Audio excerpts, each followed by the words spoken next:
the Commander community, the show where we discuss everything, the people, the places, the things beyond the tabletop for Magic the Gathering's most popular format, brought to you by Star City Games. I'm Anthony Alonji. And I'm Sheldon Menery.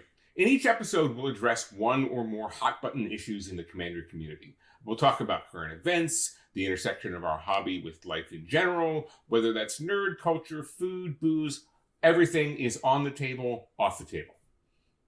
And I am 100% likely to ask Sheldon, what the hell is wrong with you? And can you write an article of 2,000 words or less explaining it? 2,000 words or less? Man, I'd rather have you as an editor. Fewer. Oh my gosh, I can't believe I said that. My son's gonna have at me. Oh. Yeah, there was one point where Cedric asked me to do an extra piece one week for a new product was coming out or something like that. And I said, how long? And he said, normal article, 1,500 words. I was like, since when are my articles only 1,500 words? Boy, they make exceptions for you, don't they? It's wise to do so, I think, in this case. So speaking of writing, our first issue is, so you want to be a Magic writer? One of the parts that comes with being a community member is sharing your experience and your skill set with others. It occurs to me that Anthony and I have spent a great deal of time and have a lot of experience under our belts writing about Magic. And for me, Commander in particular, I'm coming up on my, count 'em, 600th article for Star City Games. 600th article. So even if I say that only 1% of them are worth reading, that still is 6 worthwhile articles. Doer's gonna do, critic's gonna crit. Crit. Yeah. Okay. Yeah. Nice word working there. Don't you know it? So one of the things that the RC does on our website is promote content creators who haven't been previously published. What Anthony and I would like to do today is offer up some thoughts on how to get there, not just for us, but breaking into the Magic writing field in general. Yeah, and if you're new at this, you might think that just with a keyboard and a good idea, you could break in, and certainly those are excellent components. But the writing itself is sort of more like a toolbox. And, so we're going to focus on being a Magic writer, but most of what we say has to apply not just to writing of all stripes, but also I would say, Magic content that they're streaming or podcasting or other kinds of communication that I think that there'll be some good lessons for as well. Yeah, I think you're right. They will apply to writing in general. And people, people ask me all the time, well, you have an education in writing, so what do I need to do? And it really is. I often make the carpenter analogy that it's not about just having good ideas. You can't just look at a pile of wood and go, I would like to make a building frame. Poof. And it happens. You have to learn. You have to learn how to operate the tools, the hammers, the saws, the nail guns, the planes, the whatever else there is in carpentry. So you have to develop a tool set, and developing the tool set is definitely the first step. Right. Yeah. Hemingway famously told somebody when they asked him, they were on a New York street, and he said, they said, how do I become a great writer? And he pointed at the library down the block and said, go in there and read everything on the first floor. And he didn't say anything about writing. He said something about consuming. And I think that's the first really big lesson is you have to read. You have to be sort of part of the culture that you want to write about. Right. You have to, it does a couple of different purposes. And the point isn't to engage people in groupthink or to make your writing like everybody else's or anything like that. The point is to do a little bit of what we said in the past, which is seek first to understand and then to be understood. Right. So you learn first and then you go. And it's not, a lot of people are like, well, I read a lot. Well, great. You've probably already done enough for this then, but so get started. But learn what rules are out there, unwritten rules and written rules. Learn what rules feel like they could be broken. learn what rules have been broken. Maybe you're thinking of doing something creative, but somebody's already tried it and you need to spin it differently. A lot of the reason to do this is market research. I mean, is to understand what are people enjoying right now. That doesn't mean that you're going to do the exact same thing, that you have to do the exact same thing. Mm-hmm. Sometimes it means figuring out where the gap is. And you could say to yourself all day long, well, nobody's ever written about casual or multiplayer Magic before. But until you actually look at some of the websites and read it and realize what's out there, that's just you guessing. Yeah, I think we're not suggesting here that you can't break the rules, but in order to successfully break the rules, I think you have to understand what they are in the first place. And you have to understand what good writing is and looks like and feels like. And understand why are some people published. And there is a fair amount of bad writing in both print versions and on the internet. But good writing, the reason some people get published is because the writing is readable, is that it's comprehensible. And I think you could, by reading, you get, even if you're not studying it, you get an inherent understanding of what makes writing readable for an audience. And it doesn't have to be the broadest audience, just an audience. Right. Absolutely. And at some point, once you've written what you've read enough, and you've probably written some test ideas, you've probably done some things out, but at some point there's a time to put pen to paper or fingers to keyboard and get rolling. And I guess the next piece of advice that I'd have, Sheldon, is just to not assume that the first draft is your only draft, or to use the positive tone, revise, rewrite, rethink.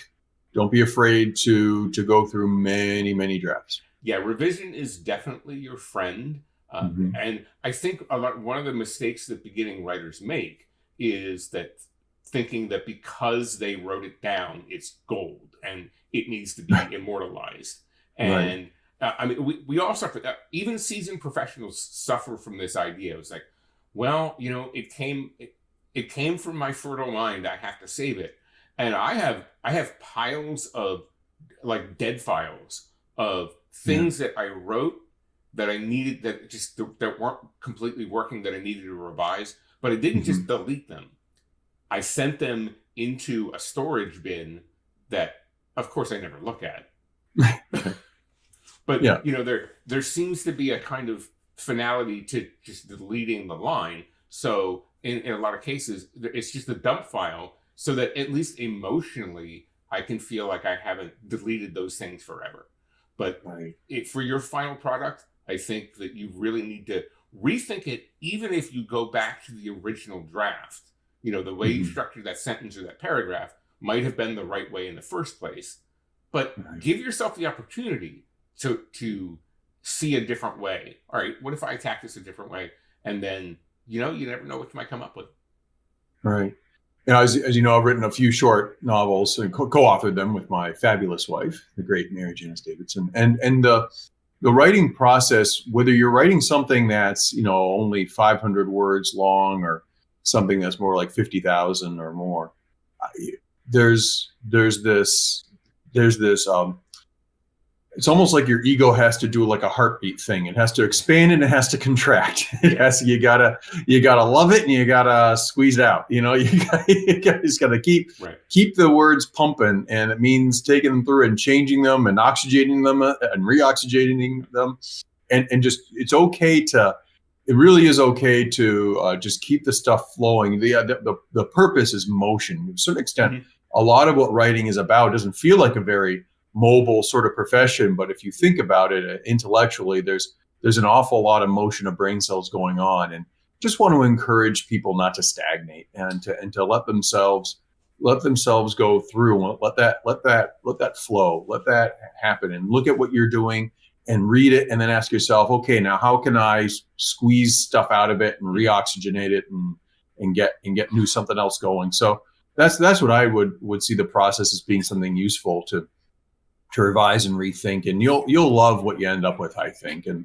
of course, once you love what you read, you might want to make sure other people want to read it as well. And the order we're talking about, these things could be up for grabs. You could figure out your market before you start writing, or you could figure out what you love writing and then find a market for it. But what's your next piece of advice? I think I know where you're going with this. I think that your point that you sort of have to engage both halves of your brain to be a successful writer.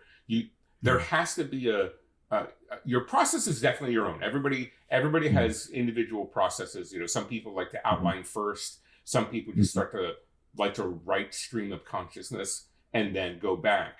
And stream of consciousness writing itself is generally not good writing. You have to, you can vomit out all the ideas that you want to onto the page, but then you have to do something with them. And there's something to be said for just starting to write. Don't even think about structure. Don't edit yourself. Don't even correct your typos. Just start hammering out whatever is in your brain. Let the creative half just start doing the work.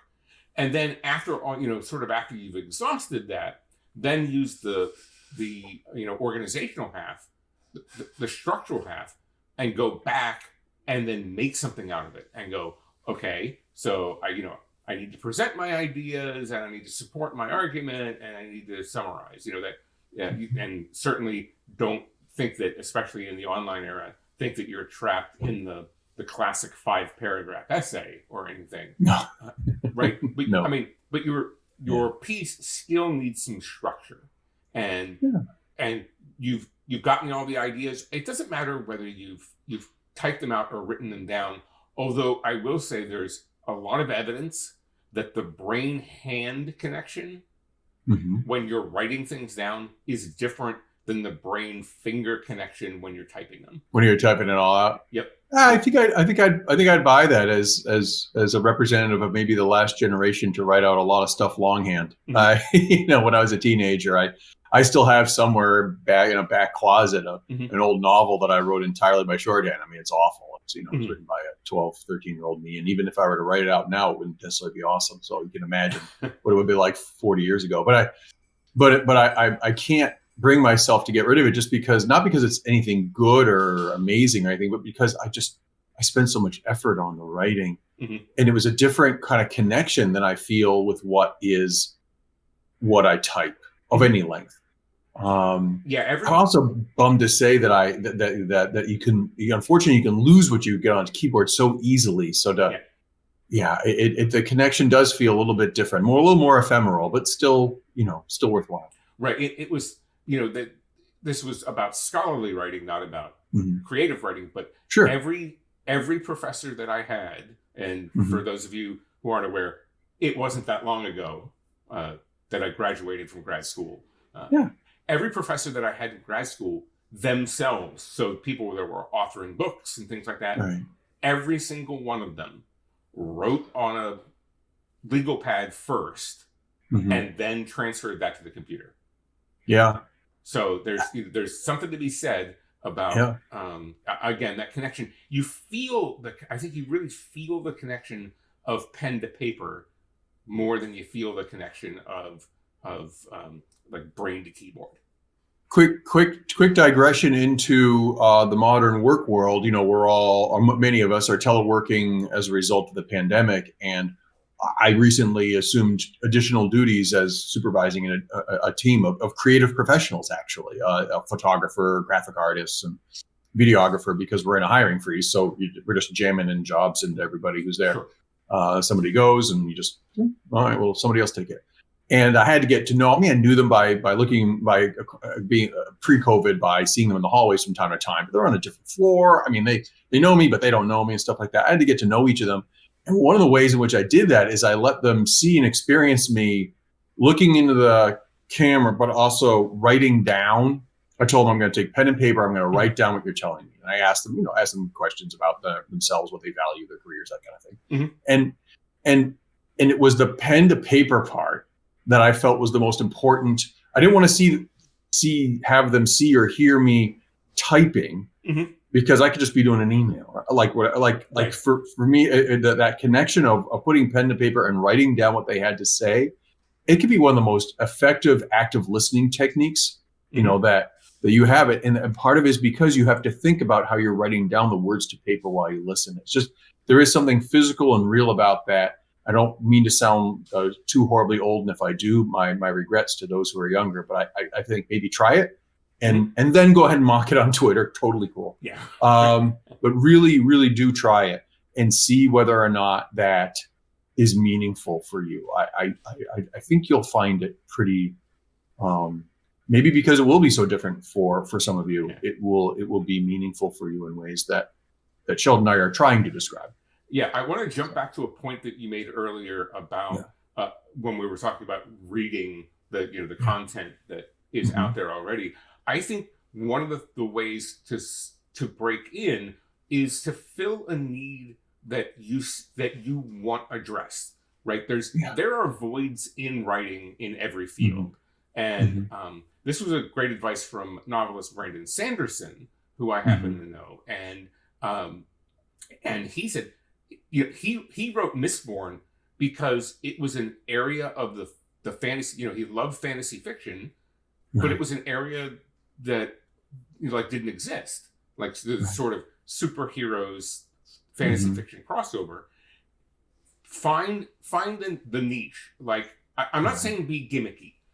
That's not a good one. But there's stuff that you want to read about that nobody else is writing about. Right. So that is one of the ways to get yourself into, the rotation of being a writer someplace is write what nobody else is, do what nobody else is doing. And like I said, you don't need horns and whoopee cushions here. We're talking about, good solid writing that nobody else is doing. If you're doing another deck tech, you're going to have a tough time breaking in unless you're already a major authority, a public figure, or your writing is just so amazing it can't be ignored. But those are very rare circumstances. So agreed. I think finding what stuff people are not writing about is one of the ways in. It's about adding value, and I don't mean dollar value. I mean emotional value, spiritual value to your reader. I mean when you go out there, ultimately, yes, you can write whatever you want to, and you can write for yourself. That's okay. Write for yourself. I mean, in fact, I think at the start, you will be writing for yourself. So get comfortable with the idea and write to yourself. And love the reader, right? Love the reader when it's you, and love the reader when it's Sheldon or me, and love the reader when it's anybody else, whoever your audience happens to be, wherever you're targeting it at. That's something like show that respect for that writer. Like, well, I'll bet you that there's somebody out there. Maybe it's somebody in the next generation that's trying to figure out how to break into the game. Maybe it's somebody from an underrepresented demographic that doesn't see themselves. Maybe it's somebody who doesn't understand the history of some of the storyline, and you've done enough research on. There's so many different. Maybe it's somebody who wants to learn more about cosplay. Remember all the parts of the community you and I have discussed in the past, and there's so many niches that probably aren't completely filled yet. And some probably ones that aren't full at all. We go back to scale like 21 years to when there were no or very, very few articles for casual Magic players. And I go back and I've read that piece. It's floating around the internet somewhere. Although I think a lot of the old body of work has since been appropriately trashed on a back server somewhere. Lost to the ether. It's lost to the ether. But I remember reading maybe 10 years ago or so. I revisited and saw it again. I actually read the first article I wrote for the dojo, and I just said, it was okay. It was fine.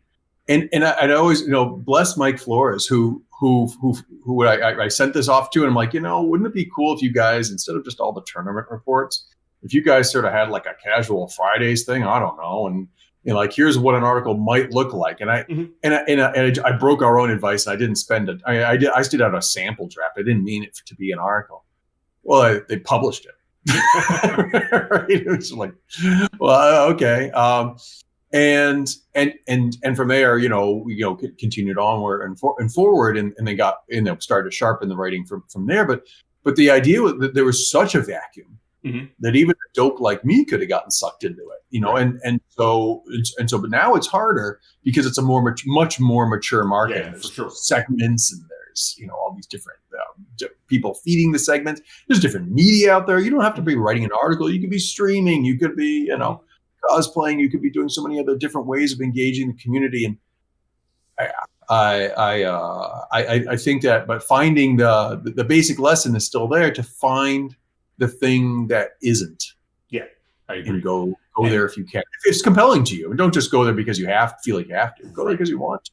I can make money doing this. Maybe, but if you don't love it, if you don't enjoy the process of doing it, then it's going to be drudgery. It's going to be work, right. And there's work that pays a lot better than being a magic writer. Right. If you want a drudge job, I mean, get one that'll pay benefits. Right. I mean, Now you said a very important word there. Yeah. Editor. Yeah. Your editor is not your enemy.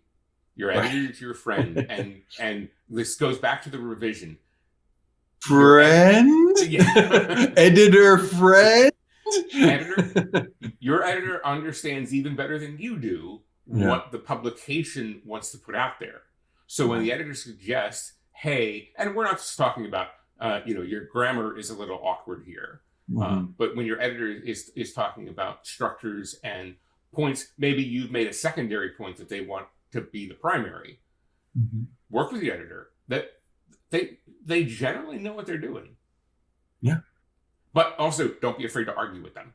Don't, or ask them questions. Right. This is why do you feel that way? Why do you feel that's the way to go? This is the heart of my point.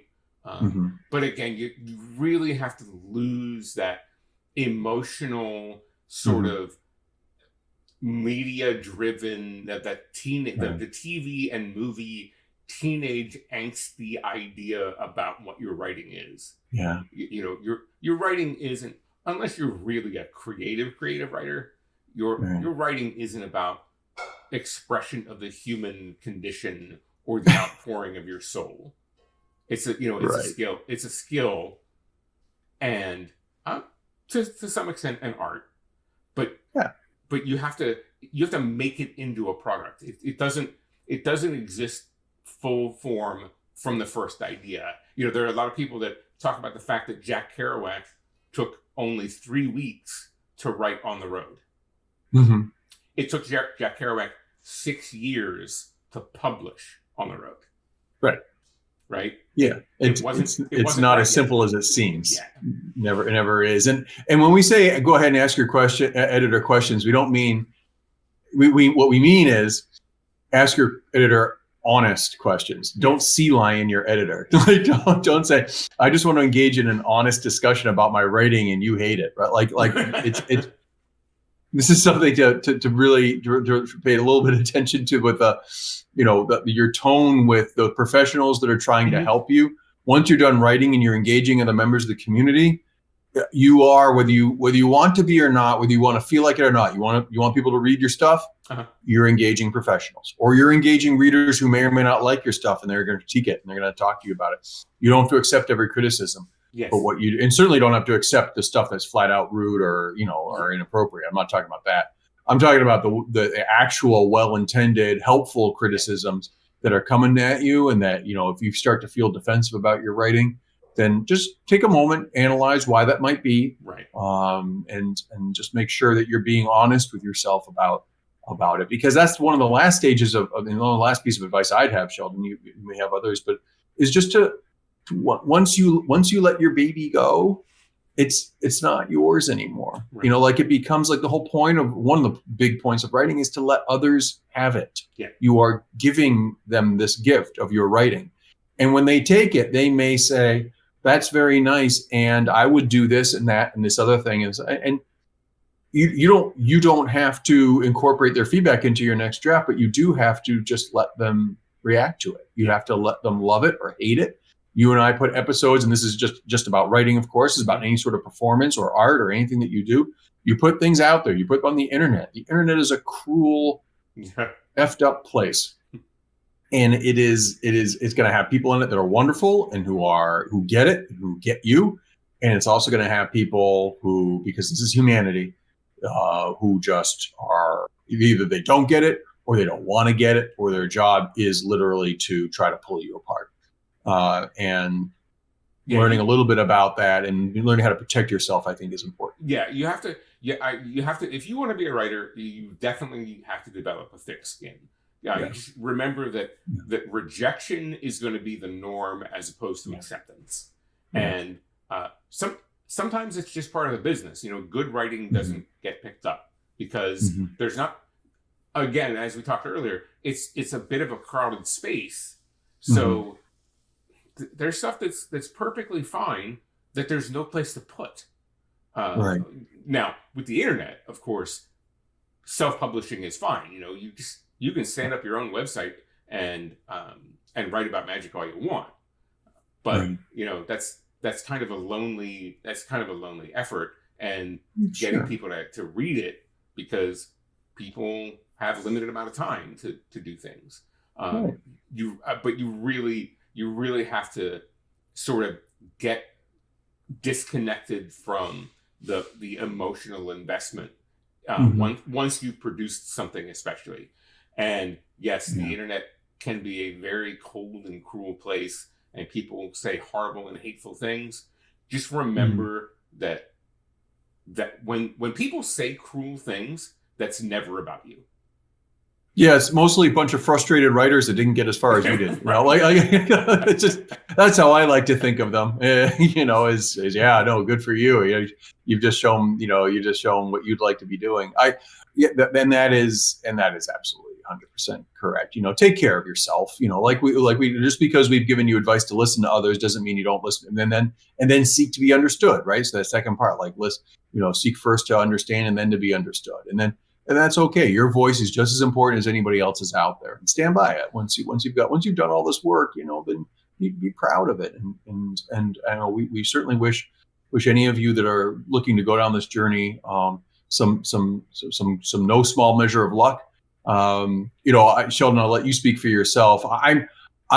Some people see episodes like this, and then they may get in touch, and they might say, "Well, will you look at my writing?" And I've looked at the writing of many an awesome person, and people that I know, people I don't know, and stuff. And within reason, I'm willing to give people advice and direct messages and stuff like that. I generally won't read enormous, huge, long things, but if there's something short that somebody would like me to read to see whether what I think of it, I'm happy to share my opinions. Just a heads up, I can be a bit of a cruel editor, and I don't red pen everything down to the line, but I do offer pretty active advice. And so if folks are interested out there, and especially if you're looking to break into something new, represent niches that haven't been represented in the past, I'd love to be of assistance. Like I said, let you speak for yourself in your own time, but I'm certainly willing to do that. Yeah. Well, again, you have to really get to the point that rejection of a piece of your work is not rejection of you personally. Right. You have to lose that idea that criticism of your work is not criticism of you personally. It's assessment of the work you've done, right? Even if the work itself feels personal to you, another person saying, "I didn't like this," or "I would do that differently," isn't that you should change who you are. Right. It's that they think that there's room for improvement on your skill set. So, I mean, I read a fair amount of other people's stuff that they send to me. People have "Hey, can you take a look at this?" Yes, I like Anthony. I'll take a look at it. I'm already doing a fair amount of that because I'm trying to search up the new voices that we publish on the RC website. I'm actively going out and trying to find those people. So I'll read their stuff. And some of it, people have sent me things and we've published them, and they're a great start. Other people, again, they need to go back to the toolbox, and I'll suggest what I can. Obviously, I don't have time to be your full-time writing instructor. What the hell is wrong with you, Sheldon? So don't you support new writers? Back to more specifically about magic content and reading. What magic content do you read? Do I read personally, Anthony? Yeah. What does Anthony read? Yeah. Well, of course I read Sheldon Menery.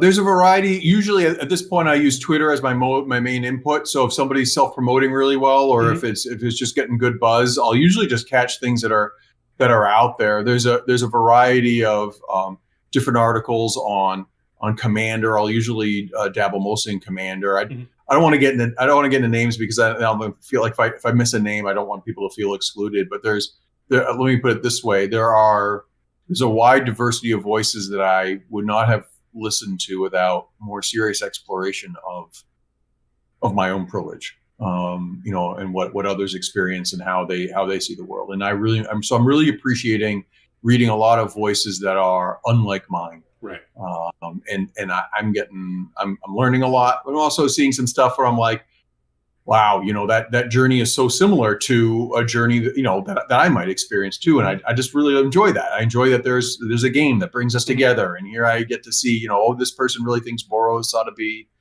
you probably tell who I'm talking about, but this person really thinks Boros ought to be elevated as well. And this person really thinks that, that green and blue have gotten too powerful. And, what? It's exactly Tatiova bringing us all together. That's been my experience, is to kind of go through and use. I've just gone ahead and used social media as my main filter, which is maybe less work than I should be putting into it, but it does give me some insights into how the market's working nowadays. Yeah, well, one of the other things we do on the RC website is we have an RSS feed that picks up the other big websites. So everything that comes through Star City gets rehyped. Every Commander thing that on Star City gets rehyped on the RC website. EDH Rec, Cool Stuff, Channel Fireball. Any of those will be right in the RSS feed.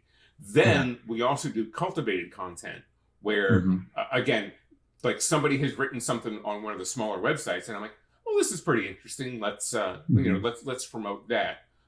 So I've certainly picked up Chris and Emily from Hipsters of the Coast a number of times. That's who I was thinking with the Boros. I mean, she's fond of Boros, and certainly, and personally, I read our own Benny Smith all the time. Benny's mostly because I want to 2 million words, right? Yeah, working on 3 million, I assume by now. You're probably getting there, right? Right. Do you count all the tweets too? I mean, like you can count the tweets. Hey, Benny. One of the other places to go is on a number of Discord servers, to include the RC one. There is and I picked this. Logan gave me this idea, and I think it was on Olivia's server first. That there's a self-promotion channel. So you can just. I was just flipping through that this morning. I was just taking a look at some of that. So you can just go in, paste a link to your thing. There's no discussion of your stuff. It's right there. Right. And want to see some new voices? There you go. Yeah. So I both search there for new voices for us to think about publishing, but also just stuff to read. Sometimes I don't want to be just a content producer or supporter. I just want to be a fan, right? I just want to kick back, eat my lunch, and read or watch something, and I can do that, and I just want to do it by reading the voices that I haven't heard before. So I think engaging with our segment of the publishing population, the people that are writing about Commander. I want to both read them and I want to know about them. And the way to do that is to read their stuff regularly. And to go into that library like Ernest pointed to, and And the next time I get together, hopefully sooner rather than later, the next time that I see Benny at an event, I've got plenty of things to throw some shade at him for while we're playing games. Right. I've read his stuff, and then I've loaded a few of those rounds into the chamber so that at a critical moment in the game, I can knock him off his pins by saying something saucy about his writing. Right. No, exactly. And I mean, who knows? I mean, Sheldon, if you read enough articles, maybe you'll start writing quality. I mean, maybe. Critics gonna crit, sir. Critics. They are. I'm gonna crit. Well, if you want any advice about breaking in as a magic writer or about writing in general, Anthony and I are both available. And I think that, again, probably not full-time writing instructor, but we're happy to offer advice, even if it's via social media. Hey, feel free to contact either of us via our social media links, and we'll give you the help that we can. Absolutely. Any last bits to say about that? No, I think I think it's time to get out there, folks, and start writing. We'll keep listening to the episode, but like once we're done with the episode, we'll get out there and get those fingers on your keyboards and start typing. Yeah. One of the first lessons is just start doing it. Just even do if it. you think you're not good at it. And oh, by the way, don't ever think that you need to be 100% happy with everything that you do, because Anthony will tell you, I'll tell you, sometimes we write stuff and the times that we're convinced of our own genius are very few and far between. Right? A lot of times it's like... I put stuff out there feeling, and then gotten feedback, bless those readers that have gone back to me saying, thank you so much for writing this. I really needed it. And I was like, wow, okay, I'm glad. Yeah.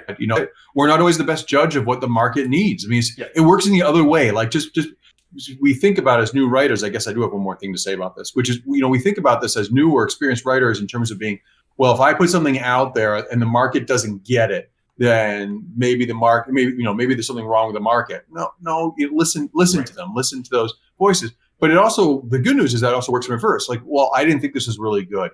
If the market tells you it was good, then cut yourself some slack. Maybe you did the right. Maybe you're a genius. Maybe you're really good, and you should keep trying and keep getting out there. If you're just reaching that one person, if you're reaching people, then keep doing it, because you're helping and you're contributing and you're writing. You're doing it. So please keep doing it and keep trying and have faith in yourself. That don't tweet about your writer's block. Just write. Right. Get it out there. Get the actual writing out there, and let it speak for itself. All right. So again, if you need some help, look us up. Otherwise, we're going to move on to our community contributor of the week. Yes, no, absolutely. Magic the Gathering is about the gathering. And here at Commander Community, we like to recognize those who go above and beyond in making the gathering. Unfortunately, the community lost one of its own this week, well-known judge Angela Chandler. She was a former regional coordinator for the Southwest. Angie was just one of those people that gave and gave and gave to the community. She made an impact by being great at what she did and being there for the people around her. So to many, she was a mentor, a friend, a beacon of trust and stability. And to us, that's the hallmark of being a great community contributor. Yeah, the inspiration is there, and one way to honor, the work of people who have left us is to, make sure that we're continuing on the path, to make sure that we honor that inspiration. When we celebrate a community contributor in a fashion, we're also celebrating, Angie. Yeah. Former judge community manager Sarah Mox was a very close friend, as you can imagine, being at a high level in the judge community. And she had nothing but effusive things to say about Angie, about how she was exactly the kind of person that the program continues to need. So it's a tough moment. It's Gandalf in Lord of the Rings says, I will not say, do not weep, for not all tears are an evil. Right. But I think that we remember people by, like you said, continuing the spirit of what they did. And the only way that the world isn't a little darker today is that we're going to remember much of Angela's light. So rest in peace, gentle warrior. Rest in peace. She leaves behind many friends who think so highly of her, as well as family. And to all of them, our condolences and our best wishes for the future and holding up the light that was Angie. We're going to segue into our magic specific content now and talk a little bit about Double Masters. We have just finished the first full week of Double Masters as we record this. And we'd like to put into practice some of the ideas that we expressed in the A block about the writing and about some of the exciting cards we've seen so far and how to express about it. Yeah, as a Magic writer, you want to have ideas constantly percolating, right? Fortunately, the breakneck pace that Anthony and I have talked about of new cards coming out gives us plenty of material to write about. But you want to have a fresh take on what's happening. Again, another deck tech? Yeah. And I would say at this point, writing something about just, your favorite cards is also a little bit hard, because there are lots of people talking about like what they think the prime parts of the set are. And so, Sheldon and I are going to pick a few favorites. It sounds ironic, but stick with us for a moment. We're going to just talk about how we might discuss writing about them or video casting or talking about them in a way that might be fresh, so we'll narrow our focus on some. I mean, everyone does a set review, and how would we do set reviews and winnow the topics down to something that might be new or fresh? One angle that I would probably take is what I would call like the second tier impact. Right. Like, no, Double Masters is all about reprints. And again, you and I just recently talked about what reprints do to the community and, the value of reprints and things like that. But what's the next level effect? Not just, makes some staples cheaper, but inspires new builds. Oh, this is a card that I couldn't get before because it was a little expensive, or this is a card I never saw before because it was from, set from before I was born or whatever. One of the cool, as a specific example, one of the cool reprints here in Double Masters are the Urzatron lands. Yeah. So the first level there is, promoting an artifact-heavy deck or improving some kind of old ones, right? Sure. We've never met a Sharoon deck that didn't love the Urzatron lands. Yeah. Agreed.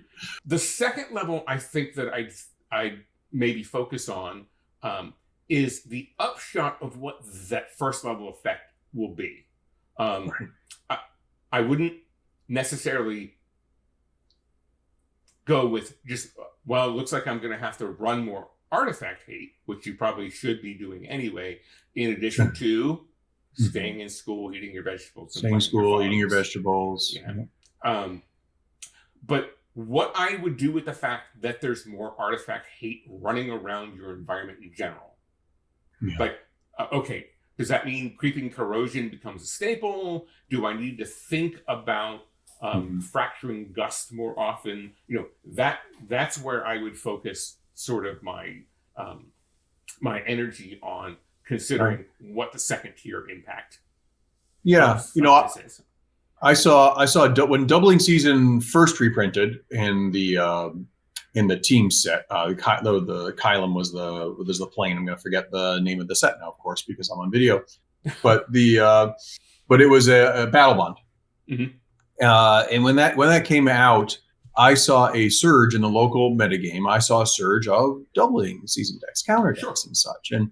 And what it did is it made the Vampire Thief that takes all the +1/+1 counters, and Vampire Hex Mage. I didn't go so far as Ether Snap, although I was tempted a few times. Ether Snap, I think people need to play more Ether Snap.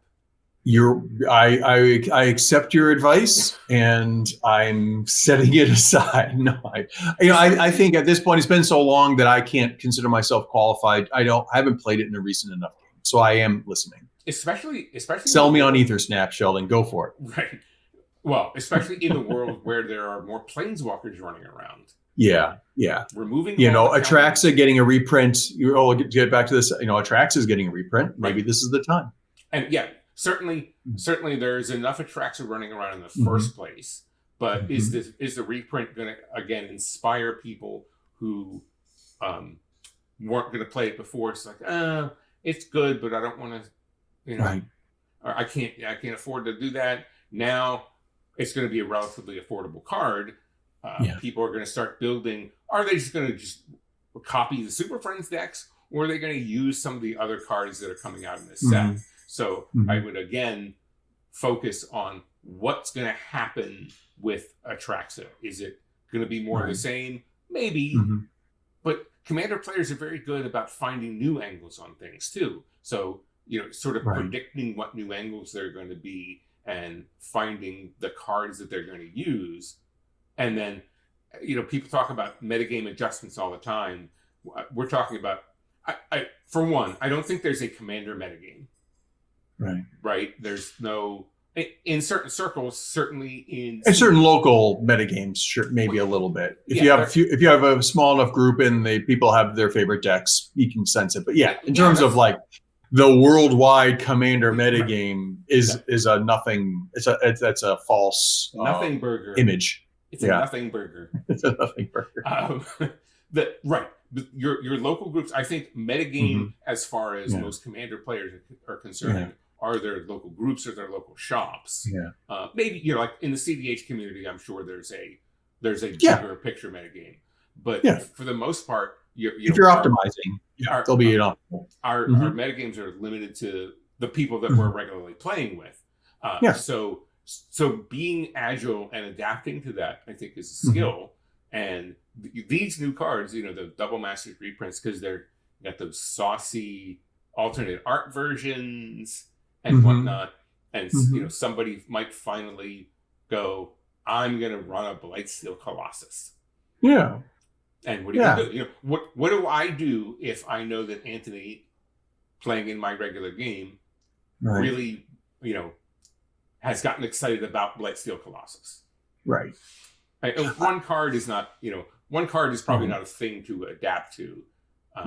Because but I used to have a set of half dozen cards that I would go through mentally. And maybe you do this too, but like Wrath of God or Pernicious Deed. Like, what do I do against Mass Destruction? What do I do against Artifact Heavy? What do I do against lots of enchantments that'll try to lock? Like, I just had I had a sample card in my head. And they served as kind of goalposts or milestone. No, maybe milestone is the wrong word. Guiding lights, if you will, in terms of just to try to bring me in for a safe landing. How was I going to make sure that I could handle each of those strategies? Doesn't mean I had to have 10 cards for each one, but just like, did I have 2 or 3 that I felt like I had an out if something happened?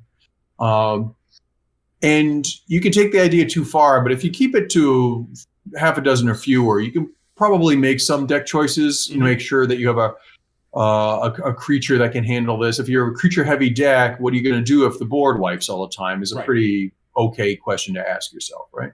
And I think that this set has a lot of reminder guiding lights. It has a lot of things like, what am I going to do if somebody plays, Blightsteel Colossus? What am I going to do if somebody plays Doubling Season and they try to swarm me? What am I going to do if somebody has Austere Command? These are all good questions to ask yourself. I know what I'm doing with Blightsteel Colossus. Mirror strike. You did it to yourself. Exactly. You did this to yourself. What I'm doing with it was what they were going to do with it. Right. I do still love that deck. That's still. Let's run through a few of the cards that we've seen reprinted. Again, this is after the first week of previews, and maybe talk about what we think they're going to do to our local environments, because the folks that you play with and the folks that I play with are different. So mine are better. Certainly. Mine are a bunch of reprobates who don't. Well, they would have to be to accept you, right? Cyclonic Rift is a big reprint, and that's certainly a card that is talked about a lot in Commander. Do you think it gets played more, or just more people now are willing to play it? I think more people will play it, and I think that's fine. It is one of those cards that I did on a much less powerful card. Let's all agree. At one point, many years ago, people were freaking out about Essence Warden, the green version of Soul Warden. Right. And people were like, what am I going to, they're playing up. What am I going to do? I'm like, I don't know. Bolt it, or if you don't want to spend that much effort, shock it, or Searing Touch it and save it, buy it back and save it for the next one. I get like, what are you going to do against it? I don't know. Maybe replay your stuff. I get that it slows the game down, but you still have all of your lands. If it's done at the end of the game to finish the game, okay, yeah, you're right. You lost to it. And you're going to lose to something at 7 mana. So why not Cyclonic Rift? If it's slowing the game down, then play a faster deck that doesn't need as much. I sort of feel like Cyclonic Rift is an answer. It's not a threat. Yeah, my experience with seeing Cyclonic Rift in play is that it seems like it's a card that you want to use offensively, but it turns out that it's generally a card that most use cases are defensive. Mm-hmm. That it's like, oh, we need to punch out of this situation right now. Right. I mean, I remember a game that I played with you last year at SCGCon Summer, where you and the player across the table from you both had early Smothering Tides. And I think one of you cast it turn 2 and the other copied it. I don't have any recollection of that, Sheldon. That sounds like broken play. So the two of you turn 2 Smothering Tide? Who would do that? Yeah, who would do that? The two of you were sort of keeping each other in check, and it was okay. Am I going to survive till turn 7 of this game? Because both these two knuckleheads are racing out, and then it was a simple enough. I just wait. Well, I had Cyclonic Rift in my opening hand from the draw. So well, all I'm going to do is sit here until I get the opportunity to do this. But it certainly wasn't going to win me the game. It was just going to set me back to equilibrium. Yeah. So I don't think the reprint of Cyclonic Rift is going to do too much other than make it more affordable for a few people. Right, which is great. Which I think is fine. I have no problem with taking powerful cards and making them more accessible. And I think the alternate art, honestly, I like the original art a little bit better, with all due respect to the artists involved. But I think they're both lovely versions of a card that is perfectly acceptable. Imagine they gotta be careful how splashable they make this effect in the future. Right. I like that in the they've since with Flood of Tears and other things pointed to maybe the double blue in the future. But still, I think it's perfectly legitimate reprint. And I think Jace the Mind Sculptor fills the same sort of general category. It's not gonna. I don't think it's gonna much change. How things go. No, I don't think. I don't think the reprint of Jace is going to show us anything new about what people want to do about Jace. You mentioned Doubling Seasons getting a reprint. Does that mean you're going to add it to any other decks that you don't already have it in? No, I +1/+1 counters as a deck theme. I think I've got represented. I've got a large number of decks, and I think I've got 3 or 4 that play off +1/+1 counters. And so I understand why they reprinted it. I'm not upset that they reprinted or anything like that. I do think that it leads to some degeneracy because it was printed before they kind of corrected. They corrected it in regards to other some interactions, Planeswalkers and such. But it doesn't bother me that it's out there. It's a single enchantment that I can remove, and I don't think it necessarily leads to repetitive gameplay. I'm a little bit worried about it being in the same set as Atraxa, so this might be the environment where I go ahead and try as I try ever more to find ever new ways of playing commander decks. I might go ahead and throw an Ether Snap in one of them, Sheldon, and then let you know how brilliant you are down the road. Or ask you what the hell is wrong with you when it sits in my hand uselessly as everybody pounds over me with, actual cards without counters or tokens. Well, on stream, I once tried to play Ether Snap as an instant. I have it in my hand. I am going to blow out somebody. Oh, I was there for that. I saw that was just a few weeks ago. I saw that. I thought that was hilarious. I thought that was fantastic. You're snapping, right? Like we've all seen too many Avengers movies, right? Right. I am inevitable. It should happen that quickly. If it's called anything snap, it has to be an instant. It should be. You should just go ahead and make that ruling in Commander. You know what you should do? You know what the rules committee should do? Is this you start making corner case rulings for certain cards. Based on their Ether Snap is now an instant. Right. Boom. It's done. Sheldon said so. Whippoorwill will have flying. Whippoorwill will have flying. Yeah, They have to be common sense. Right. So what do you think about exploration? I mean, this is a card that Yeah. not a lot of people play. What would you think about if you were going to write about what exploration was doing to your environment? What angle might you take? Yeah, well, I wouldn't write about what I thought I was going to do the environment, if that's okay to take a different take. Sure. If I were going to write about exploration, what I would do is I'd be writing about, what kind of deck. I mean, what kind of deck? It's an obvious pick for a Jund, like Lands Matter or Landfall, whatever kind of deck. But what can I do with it that's not that? And then I would think about enchantment style decks, and then I would Estrid style decks. Then I realized I was becoming BDM, and I'd take a hard left turn away from that territory. And then I would actually start to think about things like, well, what about, like, I've always told myself I really want to do a red-green enchantment deck. Uh-huh. And I'm actually going to another reprint here, which is Sneak Attack. Mm-hmm. And I'm just, one of these days I want to do a red-green enchantment deck. And we just were in Theros, Theros, the re-Therosing. Right. And I think to myself, maybe now is the time that I go ahead and I put the god, the red green god, as the commander, and I go ahead and I build that red green enchantments matter deck. You mean Xenagos? Why? Because not Xenagos, the more recent one, Klothys? Klothys. Thank you. God of Destiny. Klothys, god of destiny. Why not try to do a red green enchantments matter deck? Why? Because it probably won't work, and because I would like to try it.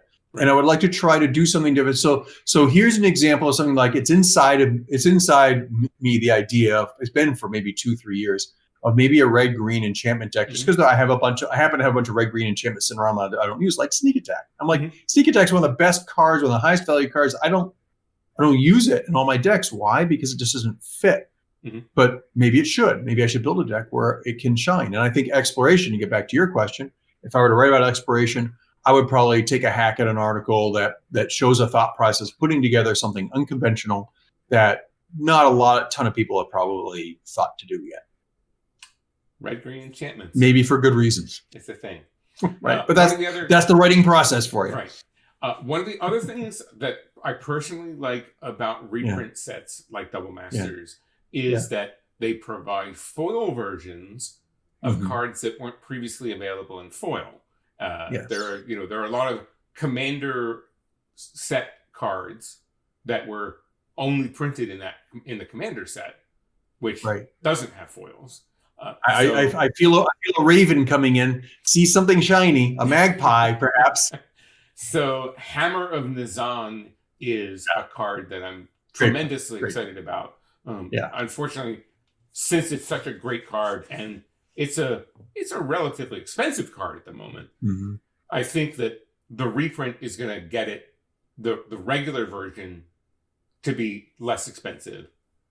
But unfortunately, I think the rarity of the foils are, excuse me, the rarity of the foils are going to bring it at a relatively dear price. So that's one I think I'm going to save my pennies for.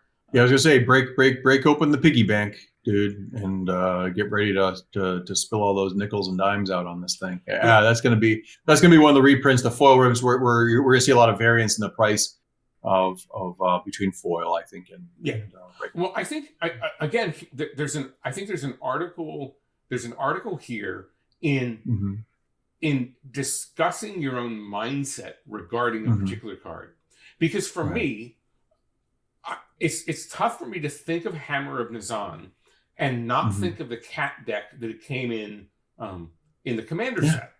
And so I have this automatic prejudice that if I'm playing Hammer of Nizan, I need some cats to go along with it.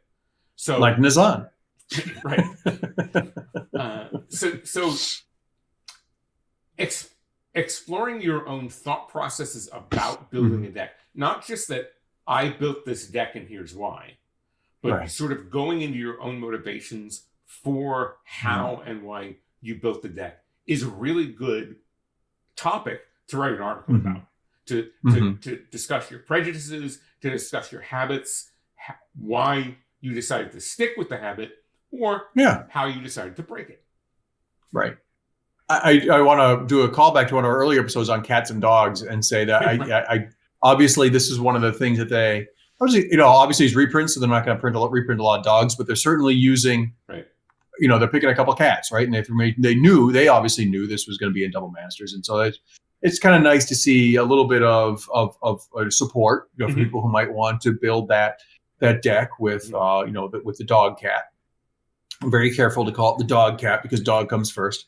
To me, actually, it's a very hopeful signal that the next standard legal set will actually have a lot of dogs, because they're sort of like, okay, let's get the cat, let's bring the cats back we need to bring back. Okay, now let's set it up. And now Zendikar Rising or whatever comes next will be it'll be the set. Otherwise popularly known, it shall be known as the set of the dogs. That's just what I'm going to start calling it now.